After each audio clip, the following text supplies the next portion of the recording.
Good morning, everybody, and it is good to see you and have a privilege to present our work. And to be honest, there is no word to define my feelings, how I am feeling lucky to have this opportunity and to present our work. And as you understand from our title, Jump into Words, it is about vocabulary teaching. And why did we choose vocabulary teaching and what is our framework?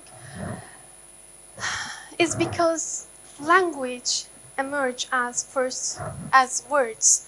And this is the very basic elements of teaching vocabulary, learning language. And this is why we are teaching vocabulary in our classrooms. But based on my personal experience, while I am teaching systems, especially vocabulary and grammar, no matter how I'm defending communicative approaches and task-based approaches, project-based approaches, suddenly all of them disappearing, and I find and feel myself in a little box and I'm suffering. And I want to hear from you. Can you please reflect? Do you have such kind of situations in your teaching experience? Are you suffering while teaching systems? Or most of the time, after they come from semester holiday or summer yes, holiday, exactly. reception. Yes, but should we separate teaching systems from teaching skills? Of course, we can't separate any teaching systems from teaching skills. It should be embedded as a kind of skill. Let me give an example.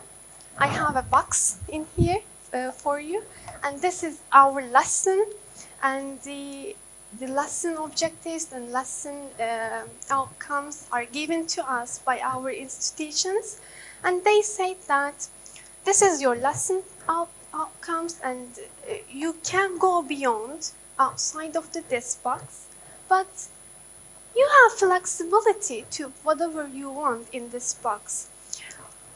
What you put inside of that box related with vocabulary teaching. So let me give an example. For example, we are teaching the adjectives plump. What would you put related with plump inside of that box while you are teaching vocabulary? The object itself. Really? Yes. Also, opposites and synonyms maybe. What else? Do I misunderstand the question? No, you are right. But also, when we talk about vocabulary, comes to our minds the definitions first, right? Meaning, we should put the meaning first as. But does it enough to teach vocabulary? Just put inside the definition. What else we should put? It needs a context, really good. While we are teaching vocabulary, we need definitions, pronunciations, collocations, connotations. Does it word have a good connotations or bad connotation? Form, part of speech, levels of use. If we put all of them together in that box, then we are teaching vocabulary. But in our some teaching systems, some teaching styles has just by showing the vocabulary and its meaning as an explanation. But this kind of teaching methods lost its popularity as our learners called digital natives, because they are the 21st century learners of 21st century, and they are surrounded by tools of the digital world, such as computers, digital tools, video games.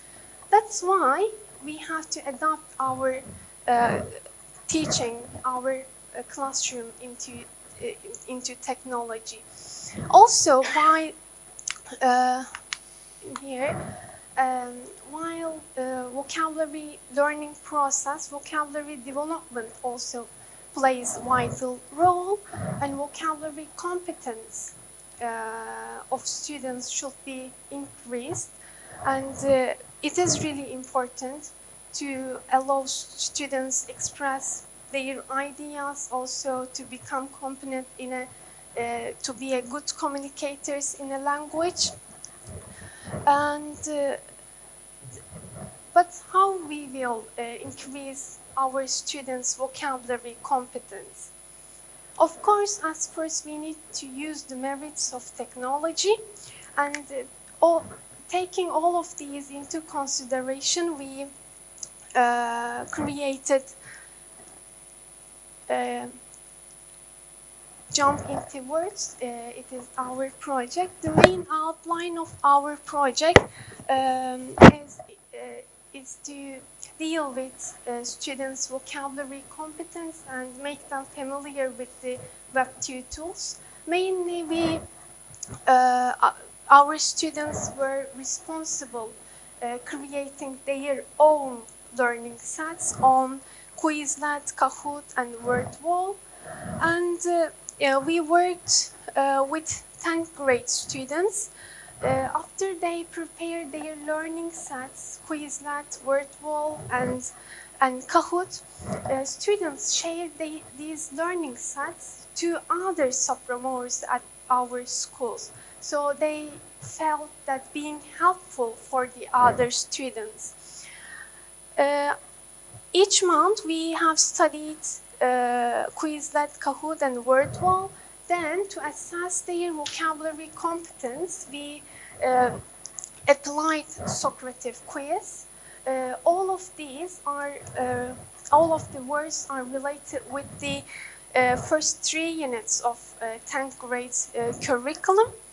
To use these words that they practice as in context and make them use the target language, we also created an ebook for the videos prepared by students, and these videos has topics related with students, has related topics on the students' course. Also, as a last work, students prepared an illustrated dictionary by using Genially. When we look at some studies, some literature studies, the Web2 tools, efficiency of using Web2 tools on vocabulary teaching, all of these studies approves that, and it approves the efficiency of Kahoot and effectiveness of Quizlet, also on gamified language styles, teaching styles, and it affects students' vocabulary acquisition.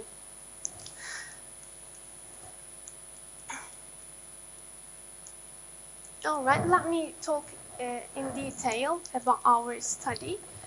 We aim to investigate the efficiency of Web2 tools on 10th grade students' vocabulary knowledge.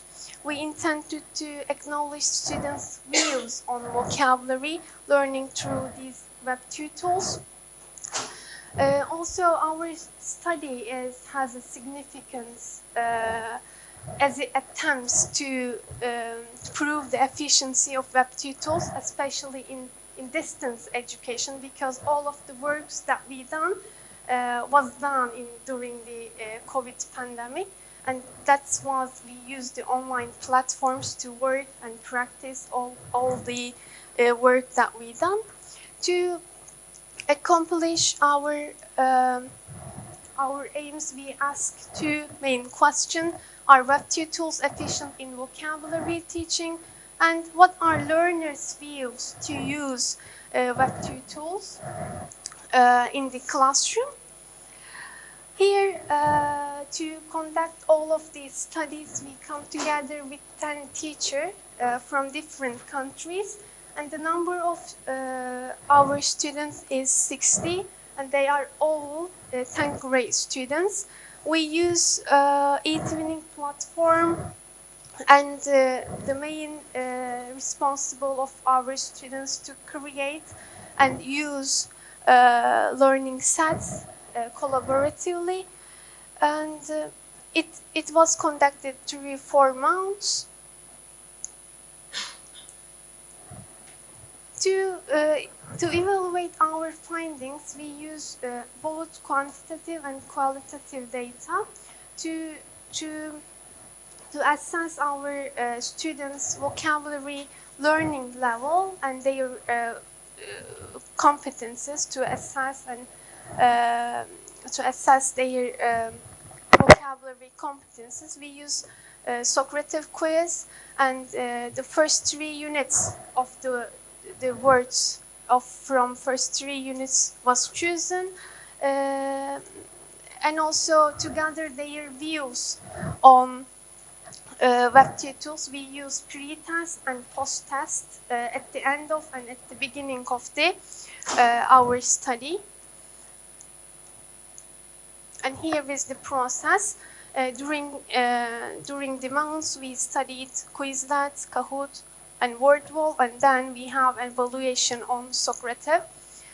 And you may check our Quizlet sets by scanning the code, and you will see the questions and the level. And why we choose Quizlet? Because it has different learning modes, and students can revise the vocabulary by different modes according to their interest, because it allows matching and gravity and to practice written form of the words. So it is really useful and making lesson fun. And the other one is Kahoot, is one of the most popular tools that we are using vocabulary teaching and our teaching. And it increases motivation and students' engagement, promotes learning, helps teachers to assess their students' level, enhance students' collaboration. So it is one of the most popular one. Also, WordWall, it is not much popular than the others, but also these includes different varieties of teaching modes, and students have fun while doing activities on WordWall too. And here our evaluation quizzes on 3 main sets that we did. I couldn't put the link because of in case of that we have a technical problem, so I put these scans of our study. But we didn't finish just by only working definition and explanation of the words and by using the words. We want them use their vocabulary in a context, and we want them create something, produce something related with what they did learn. That's why our students as team prepared a picture glossary related with the words that they studied during these 3 units, and then related with topics of units, they created videos and they put their vocabulary that they learned at the side of the book, and all of the students' books come together by using ebook, and we created videos on render forest. All right, you can reach our findings if you scan the codes. More or less, all sets have approximately the same total score, but some students are failed, and when we ask the reason why they failed by solving the quiz, they said that they have adaptation difficulties, because they had take this online quiz first, and then they express they have technical issues related with some kind of problems, and we allocated time, but students can't answer in that time, some students, and they said they had the poor time management because of teacher contact, lack of teacher contact during pandemic, and it affects students' success too. Also, they have problems with the motivation, even that we use these interactive and fun way of teaching styles. As here you will see the number of total students from each school studying our learning sets. When we ask students which tools did you find most effective, they answer that Quizlet is the most effective one. They say that Socrative quiz is good for their learnings. And for findings of qualitative data, we have pre and post tests for both teachers, students, and also parents. In this, according to the results of our post test, we evaluate students' views according to efficiency of tools, according to favorable features, their pleasure during process, and convenience of use and experience. All of them, you can see the percent in here, and they say that this work contributed their personal and social development, and the students thought activities were useful for them, and they say the connection of activities with course content positively affected their academic success. Also, the study met their vocabulary learning expectation, and Web2 tools used during project were really handy. These are the answers gathered from post-test questionnaires. As a result, we can conclude that Web2 tools has an efficiency on develop their vocabulary competences, but in this work we are not only learned new words, but also gain different skills such as working in harmony, taking their responsible for tasks given, respecting and trusting each other to collaborate in teams, and finally, as suggestion, this study can be conducted with larger group. We work 60 students, but we can increase the number of students to have to examine as a whole. For example, we worked only 3 units, but we can work as a whole year to assess all the process and evaluate their working vocabulary competences. And I would like to thank you